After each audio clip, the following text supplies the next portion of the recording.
Hello, today I'm going to talk about my favorite mechanism in Brass Birmingham.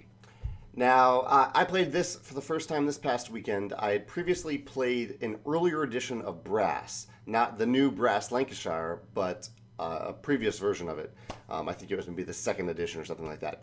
I have a video about that. I'll link to it below. In that video, I talked about the passing system, how it's related to really the turn order system and how it's related to how much money you spent the previous round.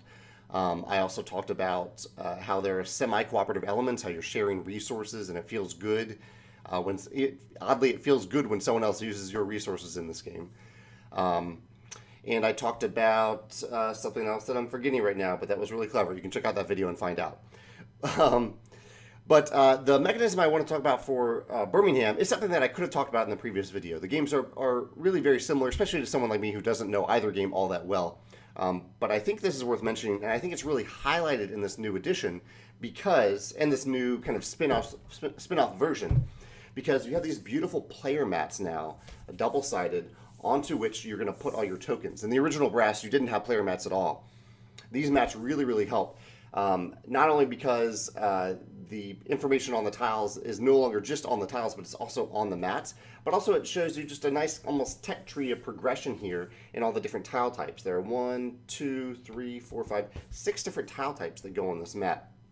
And the really cool thing about this, for most tile types, actually, this isn't necessarily true. I was going to say for most tile types, they get better as you make more of the tile types. They get more expensive, but they also get better. But that's not necessarily true. They almost get better in different ways. There's some that maybe will, like some start off with really high victory points, but then they go down in victory points, but they get more income. Others start off really high in income, but then they go way up on victory points. There's just different types of progression on this track, so you can probably freeze the screen here if you want to take a close look at the track.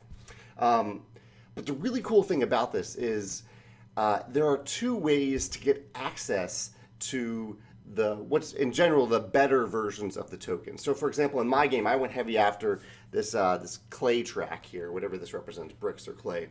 And on this track, the final token is worth 20 victory points. So I was really pushing to get to that token, to be able to place that on the board and get 20 victory points and to flip that token.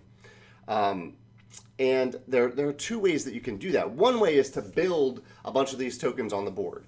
Whatever token type it is, you can just build as many as you can, and as you build from the bottom versions up to the better versions, and that's how you get access to the better versions. You're building the previous versions.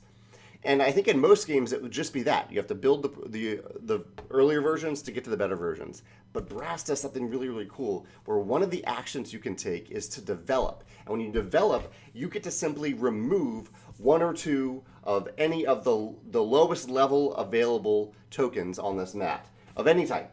So I might develop and I might say, okay, well, instead of even building this one at all, I'm just going to remove it. I'm not going to worry about it. And I'll also go over here and I'll remove this one. Or maybe I'll remove this one and the next one from the next level.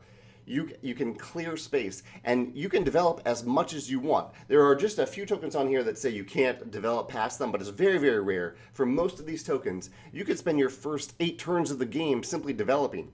You'd get left out of certain aspects of elements that are happening on the board, but you could do it. And I love that option. I love that you have the option to build as a way of progressing your technology, or you have a way to develop, simply removing that technology from the board, from your mat, not in play at all, to get access to the better buildings, so you can jump right to them. I actually think this is what I did in the game on Saturday. My first move was to develop, and so I removed 2 tokens, and immediately I had access to a better income token. I did it with coal. Right away, I had access to better income on coal. I really, really like this. I'm sure that other games have implemented this in similar ways, though I really think in most games you have to build up to those better buildings. You don't have the option to just remove some of the lower ones. And I thought that was really, really cool.